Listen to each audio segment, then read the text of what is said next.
Hi, I'm Olivia. And I'm Kelly, and this is a Court of Theories podcast, where we deep dive all things ACOTAR, Throne of Glass, and Crescent City. This podcast contains spoilers.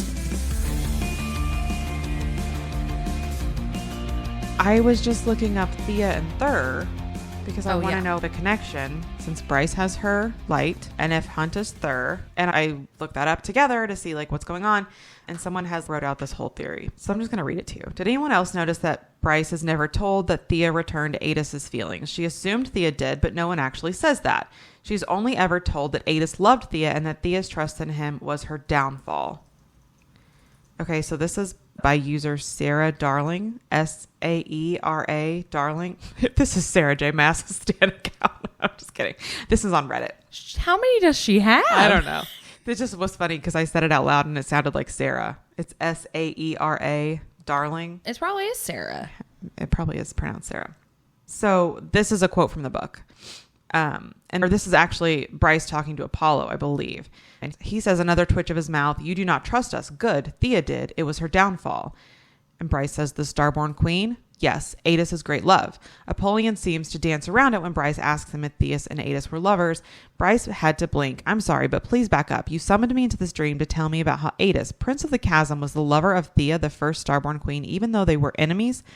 They were not enemies. We were her allies. She and some of her Fae forces allied with us against the Asteri. Even Regelius never says that Thea loved Adis. He says that she trusted him deeply and paid the price. Regelius sighed dramatically at their stunned silence. This all seems very familiar, doesn't it? A Starborn Queen who allied with a Prince of Hell, who trusted him deeply and ultimately paid the price. And we can't forget Jessica's parting line to Adis, "Don't fuck us over this time." Why would Adis have fucked them over? And how was Thea's trust in Adis her downfall when we know Peleus was the one who actually killed her? And how was Sirius involved? Apollyon says he killed both Peleus and Sirius for his brother. Apollyon waved a broad hand to the ruined world around them. Why do you think I slew Peleus? Why do you think I went to devour Sirius? All for him. My foolish, lovesick brother, in such a rage over Thea's death at Peleus' hands. His folly lost us that phase of the war. Basically, here's my theory. Adis loved Thea, but she fell in love with Thur. Adis got jealous and betrayed Thur, somehow involving Sirius and Peleus, and got Thea killed and lost them the first wars. Why Thur? One reason is because of how Hunt seems to be linked with Thur in the same way Bryce is linked with Thea. Not getting into the whole who's Hunt's daddy or how was he bred thing right now, but I think it's safe to assume he and Thur are connected. Another reason is the way Apollyon seems to know what Bryce and Hunt are capable of if they work together like he's seen it before. You don't know a fraction of what you might do, you and the Starborn girl. Both of you would benefit from training. Your powers are more similar than you realize. Conduits, both of you. You have no idea how valuable you and the others like you are. And last, the entire conversation between Jessica and Adis. Whoever Jessica is, she was around for the first wars, and it seems like Thea was her friend. After asking Adis about Bryce having Thea's starlight, she asks him about Hunt, and frowned like she was worried. Then she calls Adis sentimental for saying Hunt's father would be proud of him, and he says she knew the male best. If Thea and Jessica were friends and allies, and Thur was Thea's lover, and they were all allied against the Asteri together, it would make sense for Jessica to have known Thur better than Adis did. Just to connect them a little bit further. I'm speechless, and that doesn't happen very often. Hang on. Okay. So I was going through my name list and the breakdowns and the etymology of it because I was just trying to look and see if there was any of them that stood out. And one of the Asteri's names, and this just shows SJM clearly loves her mythology, and I respect it because it's good. Sorvos is one of the names of the seven Asteri. Okay. And this is just showing. That's Lydia's last name. No, hers is Servos with a C. This is EOSPH. Oh, I thought you were saying OROS. I thought you were saying a first and last name together. Oh, no. This is just just one name. Okay. Yep. Okay. Eosorvos. And then so it was Eosorvos and then Hesperus were the gods of the star. I'm sorry. Can you please start over? I'm freaking out. Eosorvos and Hesperus. Okay. This is from mythology. Okay. were the gods of the star Venus. And Venus... I'm going to start crying. I don't know why. Venus is literally Aster Planeta. Aster. Venus is my brain is planet Asteri. You're crying. I have tears running out both of my eyes. You have physical tears. Oh, catch those. No. I want to feel the pain. They were originally regarded as two distinct divinities. The first, whose name means Dawnbringer, was the god of the dawn star, while the second, Evening, was the star of dusk. Is this the one that Bryce replaced? No, that is from Danica. That is Sirius. This is a current, still alive Asteri. So sorry guys, it's literally Eosorvus. So his name means Dawnbringer, or their name means Dawnbringer. I'm not sure. I don't want to misgender. And then in mythology, they were both gods of the stars. And so Eosorvos' name was Dawnbringer. So he was the god of the dawn star, but then Hesperus was evening and was the star of dusk. And then the two star gods were later combined. In ancient Greece, vase painting Eosorvos Hesperus was as a youthful man, either in the form of a bust surrounded by the shining orb of his star, or as a winged god holding a torch and crowned as a shining areole. That's literally what it says. Areole, not areolas as in, But when they combine them, they are literally described as a winged god holding a torch. When combined, stars of dusk, fucking dusk court. It's just mind blowing to me, because also I'm like, they're literally the gods of Aster Planeta, of Venus. You're fucking Asteri. The Asteri are from Venus because they're all goddamn stars. Because the translation is Dawnbringer, but also the Roman name of Eosorvos, Luciferus, and Lucifer was the Dawnbringer. And then Hesperus, her Roman name was Vesper, meaning evening. Do you know the High Lord of the Dawn Court's name?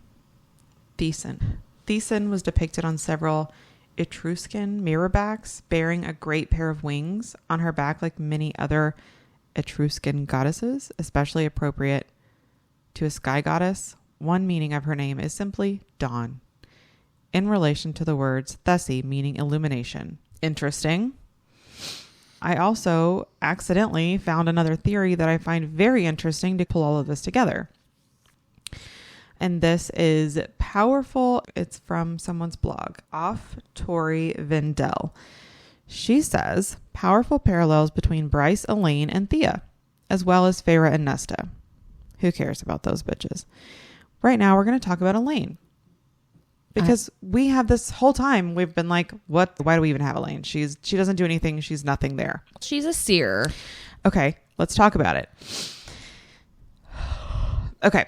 It's theorized that whenever in ACOTAR, they talk about Thea. Do they talk about Thea and ACOTAR? Who do they say that they're... Or no, it's in Crescent City. And they say that her goes through a human line. Or do they say that in ACOTAR? Because we've drawn the parallel between that it could potentially be them. But do they talk about Thea and... Okay, no, the parallel that we have made is that Thea is the mother. I don't know. I'm pretty sure that's a parallel that we have made, is that we believe that Thea is the mother in ACOTAR. Okay. What's the name of the... Okay, so in Crescent City, it's Thea and Peleus. What is the equivalent of that in ACOTAR? Who are the ones... Oh, isn't it Dracon and Miriam? No. Thea and Perillus. The High King. Who was the High King? Theon? Or something like that? We have already met Thea, Theon, and their 2 daughters. A master post of how I think everything is connected. So this is our girl. Is it freaking Emily? Emiego. Okay, before we jump over there. Okay. In Greek mythology, Thea is a goddess of both sight and light. Then this girl says, I don't think it's that much of a stretch to consider that SJM's Thea, who, per Adis, had a very specific light, may also have had the power of sight. We know Bryce almost certainly descends from Thea, as her light was coincidentally, and then not Elaine, whose name can be derived from Helena, which is one of the names of Thea's daughters, was granted the power of sight. We assume that she was made by the cauldron, talking about Elaine. Given the above, the parallels are worth considering. Thea was a starborn fae, potentially inspired by the Greek goddess of sight and light. She was possibly the mother goddess of a different deity. Is there a possible link between the cauldron? Did she sacrifice her immortality for an alliance with Theon in order to cast out the Deglin of the Prythian? Blah, blah, blah. We don't know. Hypothetical. Queen to High King Theon, who may or may not have been the Underking to the Daglin, as per the Underking in Luthathian. And the Asteri is potentially known as Prythian as Koschei, the Deathless, or the Death God, and was possibly the original Shadow Singer. Is Koschei associated with the Void? The marriage may or may not have been political nature, blah, blah, blah. But Bryce Quinlan, a starborn fae, she was potentially made as well, similar to Feyre and Nesta and Elaine.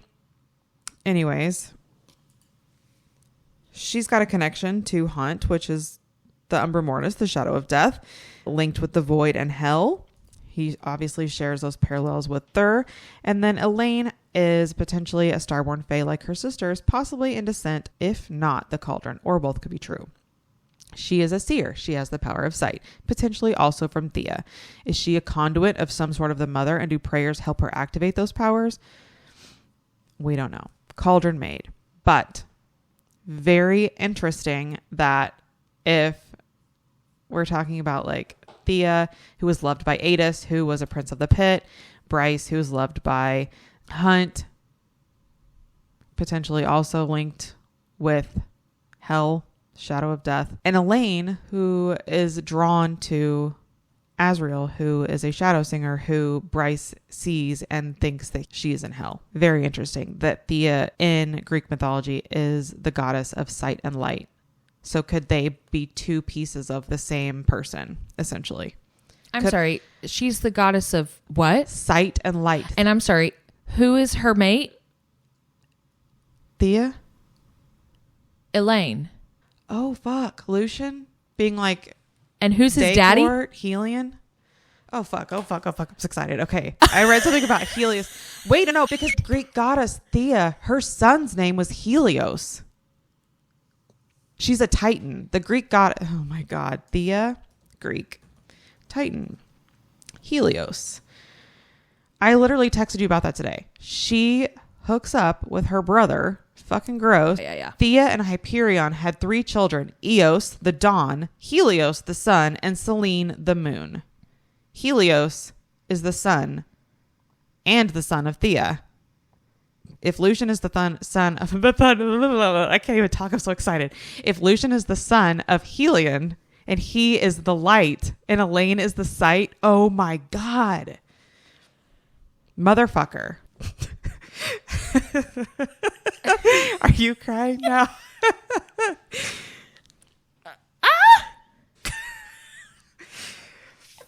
Thea is totally the mother. She is the Greek goddess of the light, the sun, the moon, and wisdom. She's totally the mother. She's 100% the mother. There's not a doubt in my mind at this point that she isn't the mother. Because, and I've brought this up before, and actually we have made jokes about it multiple times. The mother and the father, they know each other. Yes, they do. Wow. So essentially she's the mother, and then her children are high lords and leading the whole thing. Yes. If you think about that, because like Helion coincides with the Greek Helios. And so Emily, this was a year ago that she posted this on Reddit. And it just says, cutting right to the chase of this theory. Throne of Glass and ACOTAR at some point shared the same world. The events of Throne of Glass happened in the past. Prythian is the present. Crescent City is symbolic of the future. Okay. Thea is Mala Firebringer. Her 2 daughters are Elena and Aelin. Fionn is Brannon. The reason we do not know the last names of many ACOTAR characters is because they descend from the Throne of Glass characters. SJM is waiting for the full crossover to reveal this, is what Emily theorizes. What I'm reading now is from Emily. There are a few things I personally believe that seem to go against popular opinion. I assume these things are true when discussing this theory. Okay, so this is contrary to popular belief. Okay. I believe that time travel is possible, Emily says, in the SJM universe.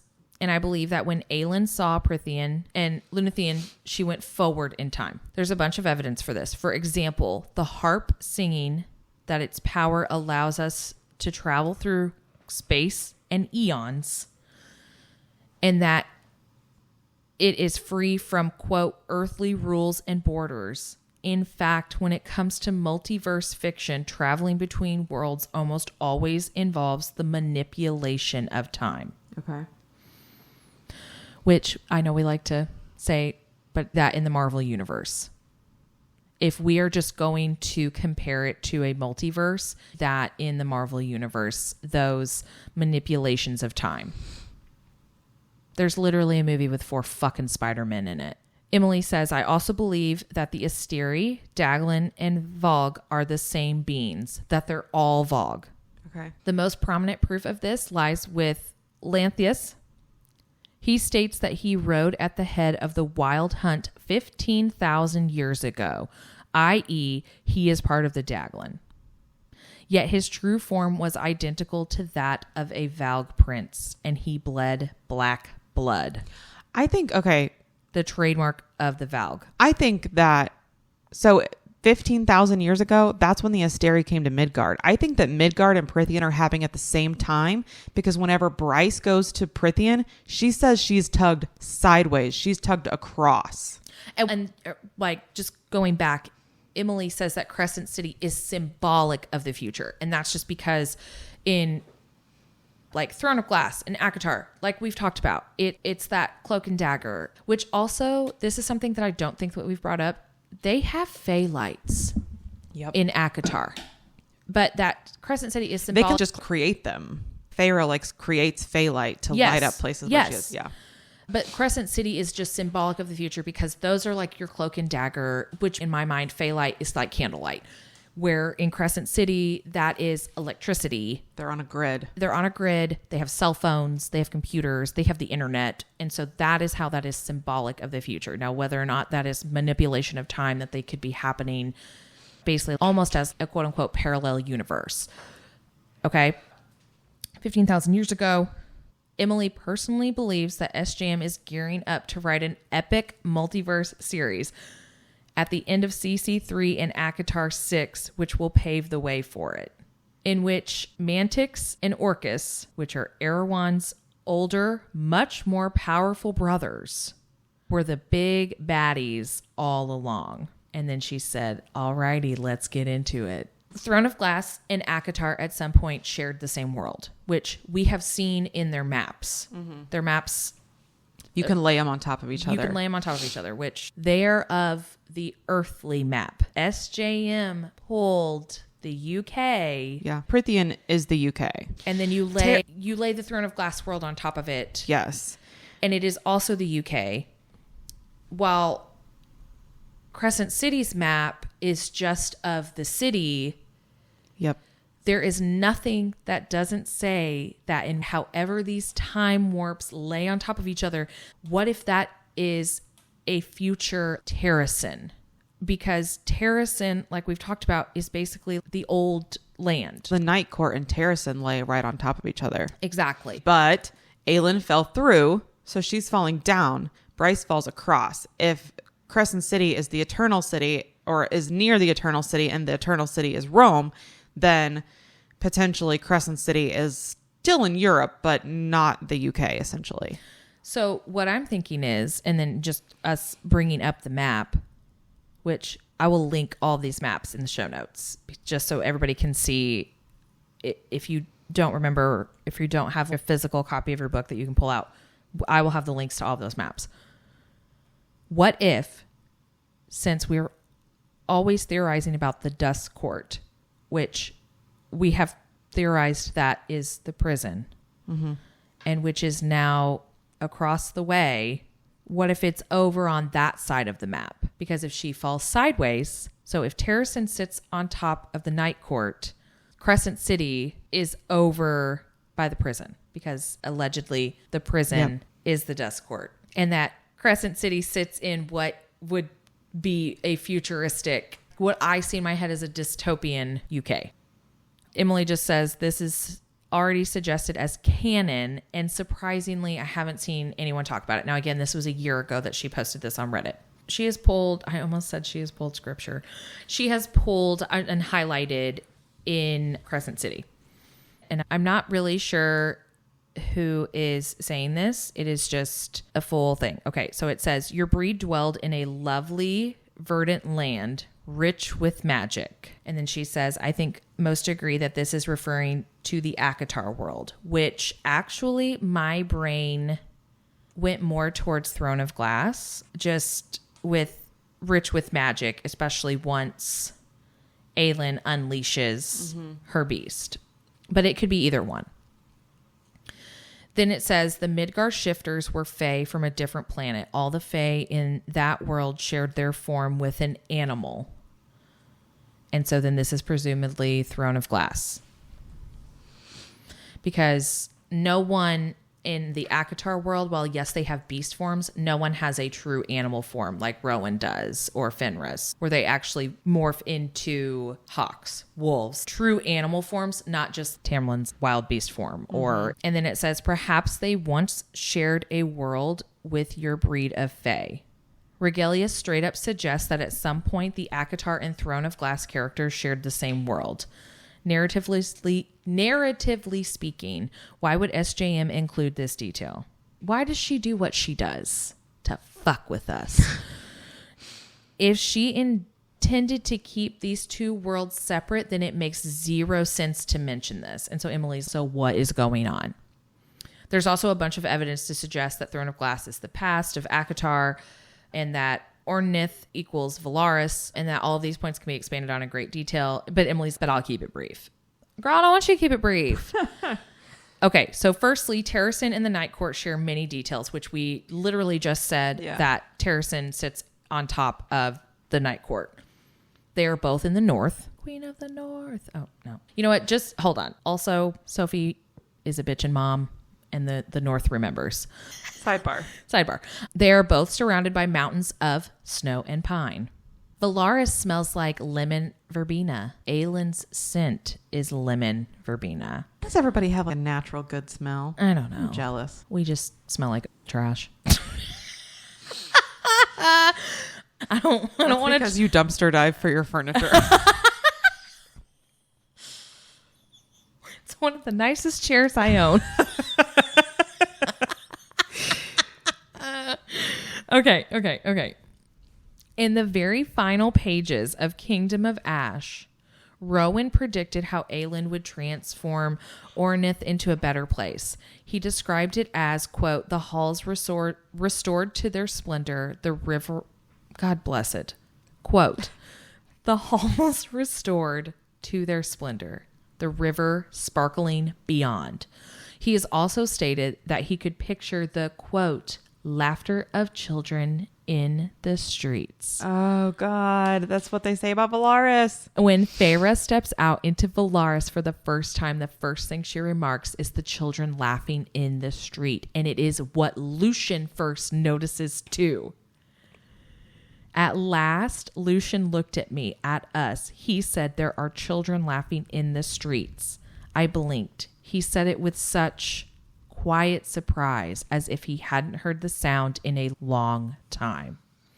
Rowan also muses on the, quote, music that Aelin would bring to Ornith. Aelin herself vowed to rebuild the theater and performing arts in Ornith, stating that, quote, arts are essential. Evidently, Valaris is most well known for its artist quarter. Terracin quite literally means old earth, which we have discussed. Secondly, another small clue is the quote lake creature in Throne of Glass and how it bears a striking similarity to Koche. In Heir of Fire, Aelin encounters an ancient creature in the lake. Imris states that the creature claimed to be, quote, from another world, and that it has been cursed by a Fey warrior to stay trapped within the lake. God. We know that Koche was similarly came from another world and was also cursed by a Fey warrior to stay trapped within the fucking lake. She didn't say fucking. We also do not know Koche's true form, only that he appeared to Cassian and Azriel using an illusion. We also know that Koche can, quote, whisper to people. Right before Aelin encounters the lake creature, she could sense the light shifting on the lake, and then she heard her mother whispering to her, quote, so softly it was as if she dreamed it. Coincidence? Nothing this bitch does is a coincidence. This is why it drives me crazy when people are like, these books are so full of filler. No, they're fucking not. No, they're not. No, her fillers are, you know what? Yeah, it is full of fillers because they're motherfucking breadcrumbs that she wants you to eat up. The events Reese's Puffs. Eat them up. Reese! I know, right? Keep going. Anyways. As a physical book lover, we've all found ourselves in major need of a bookmark when we've been rudely interrupted while reading. Interruptions like your job, your needy pets and family, or your spouse wanting to tell you all about a random thing that they've been doing, all while you're at a really good part. Don't they see that we're reading? And in those moments, we've all found ourselves having to grab for a receipt, a post-it note, a scrap of paper, or the absolute worst, dog-earing your page. Well, in those moments, Case Leatherworks has you covered. Their dog-ear bookmark fits perfectly over the corner of your page, so you never lose your place. Their products are made with top-grain American leather in a variety of colors, and you have the option to customize your bookmark with your initials. Along with their bookmarks, they offer a variety of home good products that's perfect for any reading nook. Support small business by visiting caseleatherworks.com, and our listeners will receive 10% off your first order by using code THEORIES at checkout. That's offer code THEORIES at caseleatherworks.com. The events of Throne of Glass happened in the past. Prythian is the present, and then again, Crescent City is symbolic of the future. Okay. Emily says that she has seen so many people theorize that Erd, Crescent City, the Mother, Akatar, and Word, Throne of Glass, are all referring to the same being / presence. However, did you know that Erd and Word mean the same fucking thing? They are both manifestations of fate. Most importantly, this concept is represented by the three sister goddesses. One sister represents the past, one represents the present, and one represents the future. Motherfucking Aelin, Feyre, and Bryce. She doesn't say motherfucking. Now, take a look at the three sisters. Please Google right now how the three sisters are almost always depicted in art, and you're going to shit a fucking brick. Please Google three sister goddesses right now. Is it the same as the witches? Wait. The Fates, the Destiny goddesses, do you know their names? Now, we haven't got there yet. I want you to tell me what they look like. I want to know. Can you, the first thing I pull up, the Fates, the Destiny goddesses, their names are Clotho. They are the daughters of Nyx. Yep. But later they are more often portrayed as the offspring of Zeus. Yes. I'm going to freak out. You're going to froke out because I don't know if this is what you're seeing, but this is literally the photo that Emily has pulled up, and I will link it in the show notes so you can see. Oh, I'm not getting that, but that is crazy. Because they are literal depictions of the three leading ladies across the Massiverse. Additionally, Reese mentions that the old Fae were, quote, more elemental, which we have talked about before. Yep. That their gifts were, quote, more connected to nature. We know that to be the case with the Throne of Glass Fae. Aelin and her fire and water, Rowan, and his ice and wind. However, the most important clue of all is that Rhys also states that these Fae could, quote, imbue objects with that power. We know that Aelin imbued her fire magic in Galdron, her sword. There was also the Eye of Elena, Silba's ring. We also know that Throne of Glass Fae spoke in the, quote, old language, to which at present in the Akatar world, Amren said had not been spoken for 15,000 years. Thea is Mala Firebringer. Her two daughters are Elena and Aelin.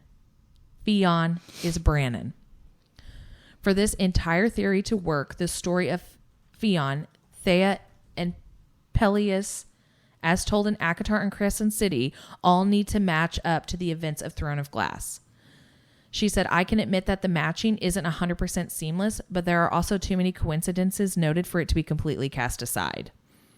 She said, recall that Rhys said that the history may not be accurate, that it is usually the case for all of SJM's books.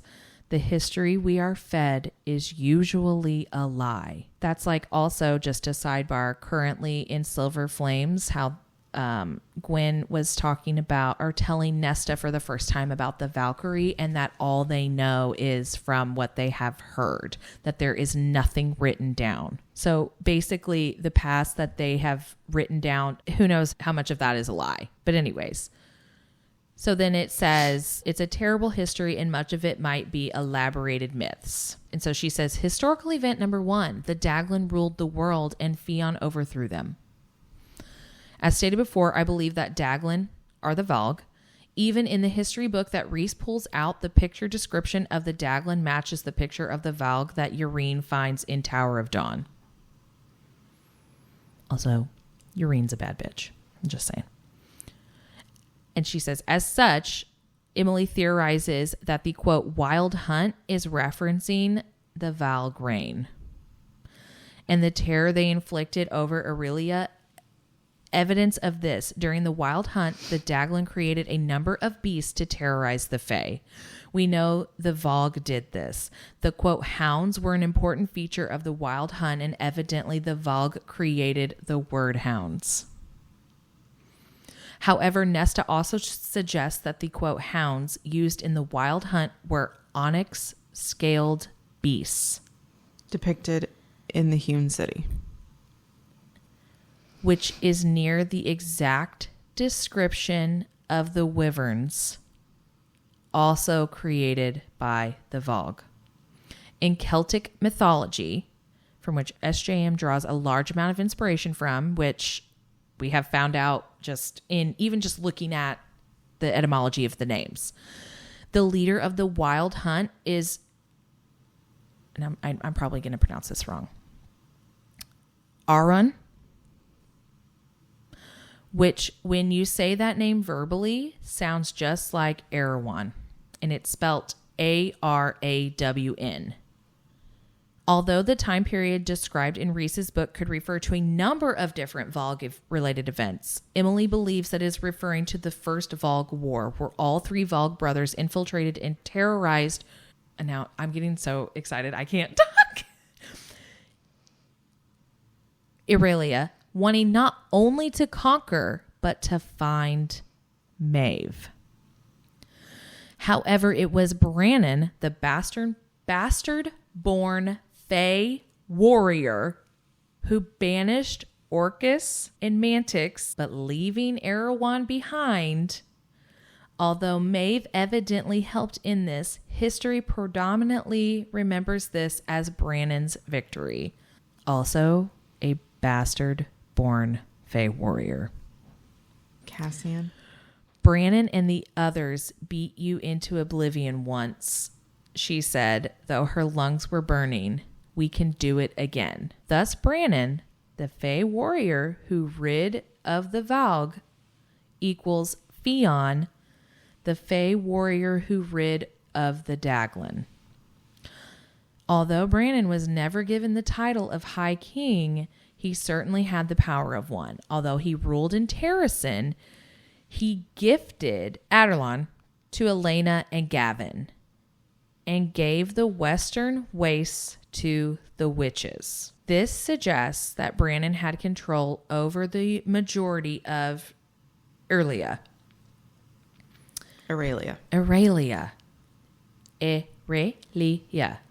It's the E-R-I that I don't like. If I didn't do the audio in conjunction with the books as I read them, I would not know how most of the stuff is pronounced. I'm just giving it the good old go. Just the good old college try. I'm probably going to say it wrong again, but that's okay. Historical Event 3. Theon was betrayed and killed. Reese ran a hand over a page of the book. Theon was betrayed by his queen, who had been leader of her own territory, and by his dearest friend, who was a general.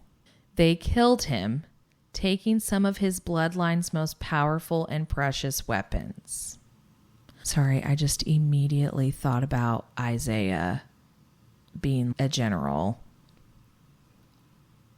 And then also Cassian is the general. But Hunt was also a general for Shahar. So many generals.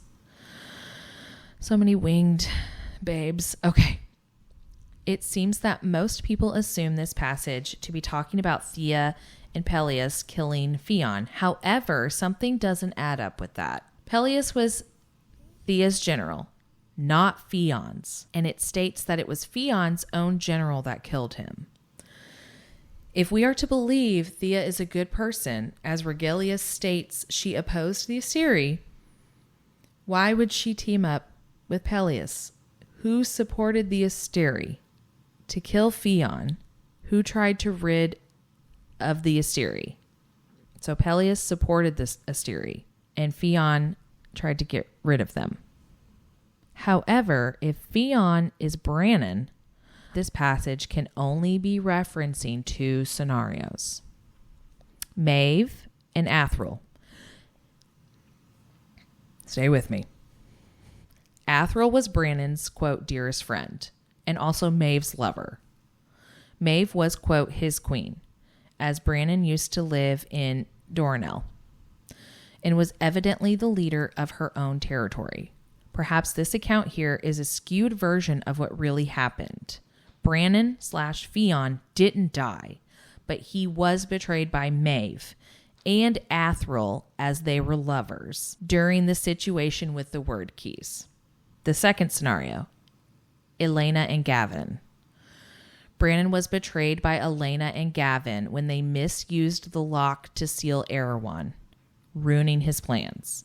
Elena was queen of her own territory, Adelon, alongside Gavin, who was king. And then she has in parentheses, though not his dearest friend, but potentially a skewed version of history, ? Brannon did, indirectly, die as a result of this, as he killed himself. And all of the most powerful weapons, the word keys, Damaris, were left behind in the temple. So then who is Thea? We know that Thea had the starborn powers, that she was queen, that she was likely connected to Theon, and that she likely had children with him, who also had similar powers. And so Emily believes that Thea is actually Mala Firebringer, queen of Terrasen and mate of Brannon, who is Theon. First of all, Thea appears to take inspiration from the Greek goddess Thea, who was the goddess of, quote, divine light. In Throne of Glass, Mala is referred to as the Lady of Light. Most importantly, when Mala gifts Aelin a new kernel of power, it is described as a fallen star. I got goosebumps. I gave myself goosebumps. Jesus Christ, this woman's brain. This is perhaps one of the most overt connections to the Starborn outside, the Starborn power outside of Crescent City. I have goosebumps on my scalp. Okay, and then she has pulled, do it, Mala said quietly, Aelin looked past her towards that pristine world they had sought to return to for so long and realized that Mala saw the thoughts in her own head. Aren't you going to stop me? Mala only held out a hand. In it lay a kernel of white-hot power. A fallen star. We also know that Thea had a daughter, Helena, such as in My Chemical Romance, just for all our emo girlies out there. But Mala also had a daughter, Elena. Although Helena is said to have dark hair, perhaps this is a red herring. After all, they are variations of the same name. Elena was also depicted wearing a crown of stars, and her tomb was full of stars and constellations, as well as the phrase, time's rift. Interestingly, we're back to one of my faves, the bone carver. I got a little crushy crush on him. The bone carver tells the story of how he and his siblings were almost killed by a, quote, female fae warrior. And I can't remember if I texted you about that or not, or maybe I kept that in for myself. But she could not kill them, only seal them away. Although this contradicts the previous evidence about Athril, SJM history is unreliable after all. It does sound a lot like Elena. She was never able to kill the Vogue, only seal them away. As he is telling this story, the bone carver also draws a symbol in the sand that is reminiscent of the eye of Elena. And then she has in parentheses, it also appears to be similar to Bryce's Arcasian amulet. Both serve a similar purpose of protection. It says, the carver traced 3 overlapping interlocked circles in the dirt. However, what is most important to note is that the bone carver states that this phase warrior's power not only exists through, quote, some human line, we know that Elena's power was passed down to the Haviliards, and they are human. I don't think that they're human, but whatever. So then who is Thea's second daughter? This brings us to historical event 4. Thea and her, quote, 2 daughters shut the gates to all worlds. Throughout all of the SJM books, we have only ever seen one successful instance where a gate between worlds has been closed. This occurred at the end of Kingdom of Ash, where Thea/Mala's 2, quote, daughters present Elena and Aelin. Through the work of these 3 characters, the portal between the worlds is shut. Although Aelin is not literally Mala's daughter, perhaps it is meant in more of a figurative sense, as Aelin is her direct descendant and a sort of reincarnation of her. Most importantly, however, is that no one can seem to remember Thea's other daughter's name.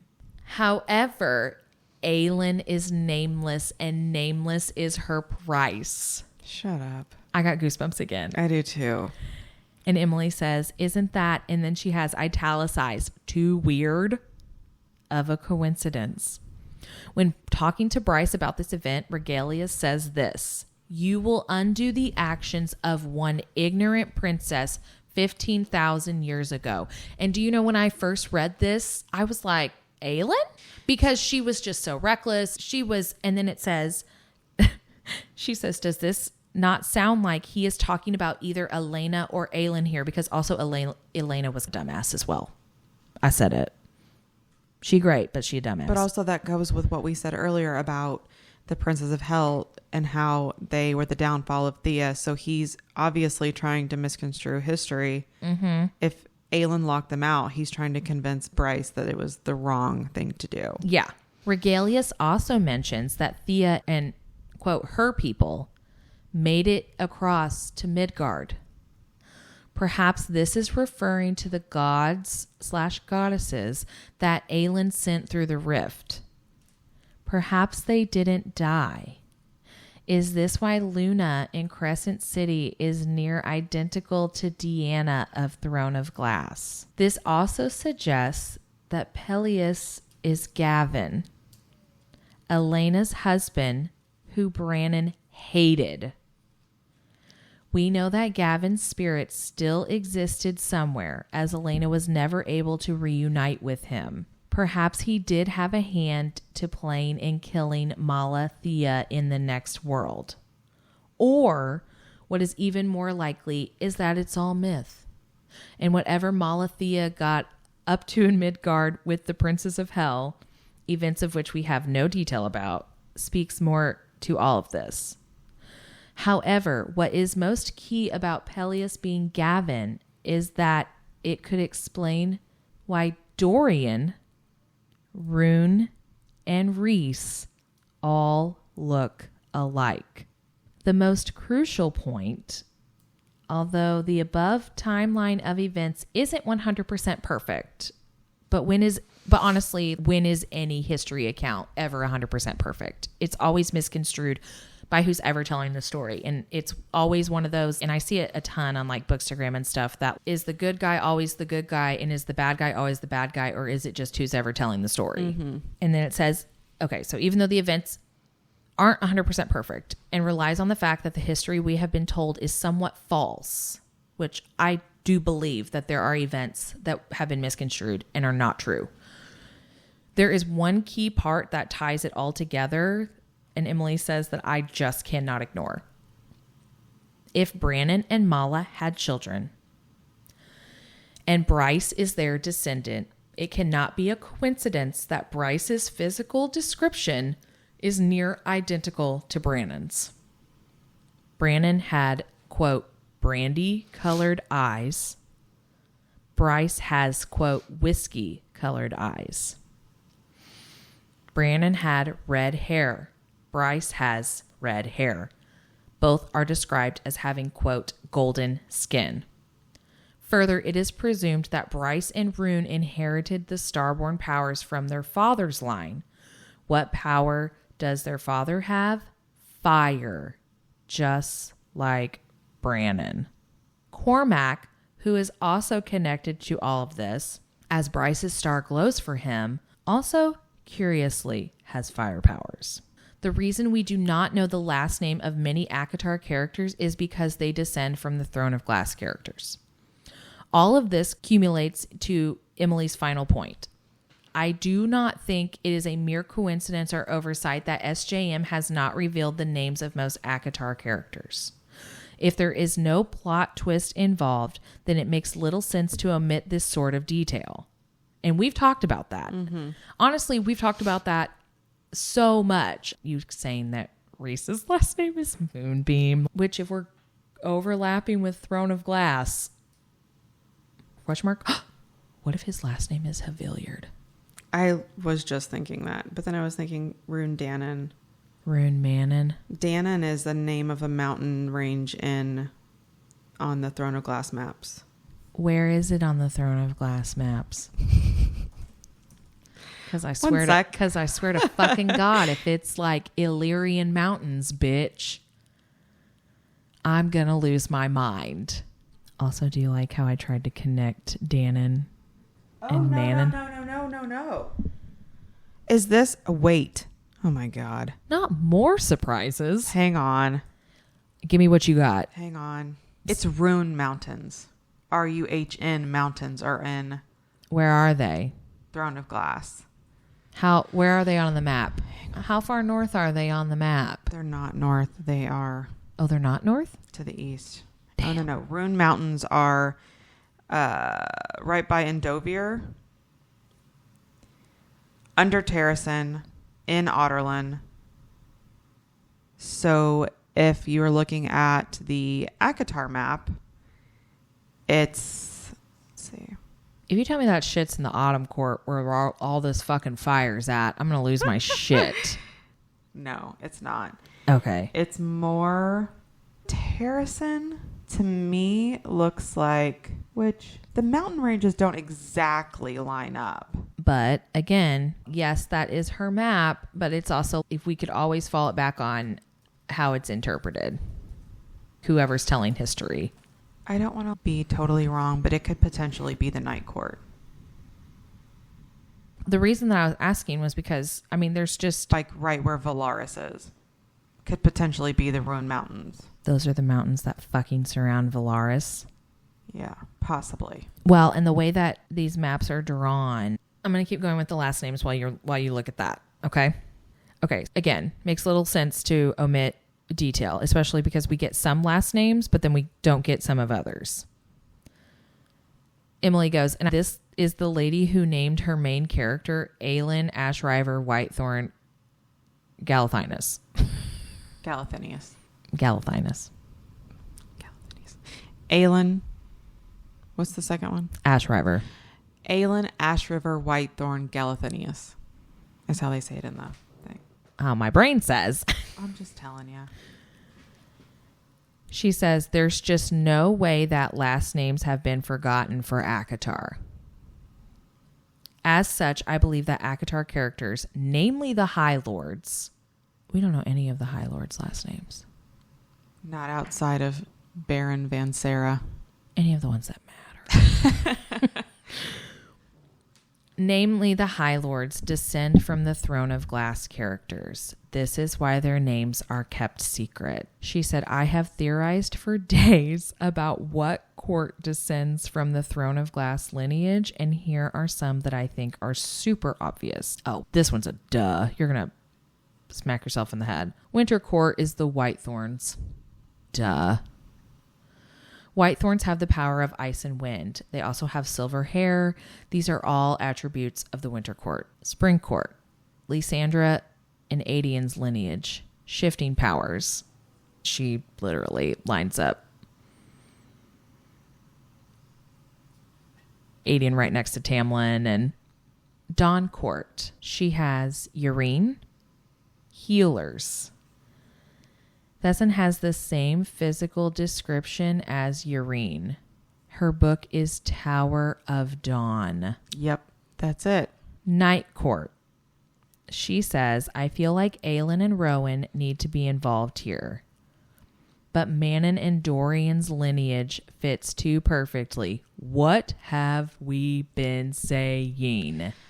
Valaris lines up with the Rune Mountains, like I was just saying. Okay. Hang on, I just lost it because I found something else that blew my fucking mind. Okay. Throne of Glass, there's the Rune Mountains. They're the central plot point to the Wyverns and Witches. Rune is actually engaged to the Queen of Witches in Crescent City. And this is also potentially overlapping with Valaris, depending on how you want to lay the map. Which we will cover probably as lengthy of an episode about the witches and our theories about the witches, which we keep Easter egging as we through these episodes. Manon is half Vogue, so it would explain why Rhys's power is so Vogue, and he has the weird floating hand thing that Dorian also had. Yep. Have I not said that? Am I not over here? Dorian and his weird hands, his little ghosty hands. Also, the way that Feyre talks about when she has her walls up, that Rhys... Ew, stop. Don't quit doing that with your hand. But she talks about specifically the detail of she can feel almost like the nails going down the walls of her mind. I hate it. Thank you. You're welcome. But just that she always talks about, especially in those references, his hands. Again, with Dorian's power... It's the hands. And then it says, the witches are so similar to the Illyrians. And then she has in parentheses. I said that. I said that the witches were breeding with their wyverns. Which I hate. And then it says, funny, so is Rhys's last name Haviliard? She goes, I could go on. Okay, I'm with you on that 1,000%, but also Feyre makes fun of his last name. That's why I'm pretty sure. So you say that, but I don't remember that. I think it's a bonus chapter. Which I've read all of them. 1 second. Somebody theorizes that Rhys's last name could be Starborn. which is why obviously she wouldn't say it, because then it would ruin it for Crescent City. That would be cool. That would actually be really cool. And then you could see where Feyre would like joke about it, especially because Starfall being such a prominent night for Valaris. Like, of course, Starborn. Rune Dannon. Also, Rune's mom's last name, Rune, and early on, he talks about his dad being disappointed in him not having the powers that he has. Rune talks about his dad being disappointed that he doesn't have a lot of his powers. He doesn't have much of his Starborn powers. And he says that a lot of his power comes from his mother's side, which is the shadows. And he veils himself in shadows and he walks through shadows and blah, blah, blah, blah. Yep. Rune's mom's last name is Donnell, potentially? Yes. Okay. But I don't think that's that funny. I don't see that Rhys being made fun of for that. And I think I referenced this in last time. Donnell is... because Cormac's last name is Donnell. Donnell is Celtic and it's descendant of Domhnall, which means ruler of the world. Okay. I think this is from the bonus chapter from Silver Flame. Feyre has a bonus chapter. I have not read this. Oh, you need to. I'm trying to zoom in and it's making everything bigger except the picture that I'm clicking. I think I have links to all of the bonus chapters. I actually think I put them, so they're in our shared drive, by the way. Literally a line in this is Rhys saying, with time and safety, perhaps we'll see a different side of her emerge. And he's speaking about Aelin. And then Feyre says, that sounds dangerously close to what Nesta said about Aelin finally becoming interesting. Which is hilarious because there's such a split in the fandom. Okay. This is a bonus chapter from A Court of Silver Flames. This is Feyre's chapter. Sorry, Rhys literally says about Aelin, I also think we haven't yet seen all she has to offer. True. Feyre's pregnant, newly pregnant. Mor doesn't know yet. She's been in Valahan. And then they're talking about how to tell her. And Rhys says, I think we should let him tell her, talking about the baby. And she's like, how? And he's, next time Mor's home, we'll drop your shield. See how long it takes you to send her and him. I smiled back. I like that. I already wished I had some way of capturing Mor's face in that moment. I brushed my hand through Rhys's silken hair. Do you have any names in mind? Rhys grinned. Oh, yes. I don't trust that grin for one moment. Why? He pulled out of me. What? What is it? Why? Why is he pulling out of you? What? Oh, they're probably in the middle of banging. They do that a lot. Yup. I wish I hadn't read that out. Okay. Start over. Okay. He pulled out of me, and with a wave of his magic, we were both cleaned. Fuck. What? So gross. Okay. When you read it out loud like that. I stifled the rising hunger in me at the sight of him tucking himself back into his pants. I don't like you. First off, I don't like you reading that to me. I like reading this to myself in the comfort of my own home. I don't ever want to hear those things in your voice. Okay, I'm going to reread this without any of the context. I'm going to read dialogue only. Please do. Feyre says, do you have any names in mind? Rhys says, oh yes. She says, I don't trust that grin for a moment. Why? He says, I'd never name him anything ridiculous. I don't believe you. I tapped his nose. Your family name? Let's not talk about my family name, he says, nipping at my fingertips. I laughed. Fine. So, I mean, is she making fun of it? I'd never name him anything ridiculous is what Rhys says. I don't believe you, she says. Your family name. Let's not talk about my family name, he said. So I don't know if she's necessarily making fun of his last name. So they're just joking around. Yeah, like he's just saying, and it's almost making me think and maybe it's not so much of naming it where the name itself sounds ridiculous, but maybe just the origin or who you're naming after. Maybe. Even though she is a strong, independent woman who keeps her maiden name in this marriage. You think she'd gonna hyphenate whenever we find out? I don't know. What is just really cool is the way that she has pulled so much stuff from mythology, theology,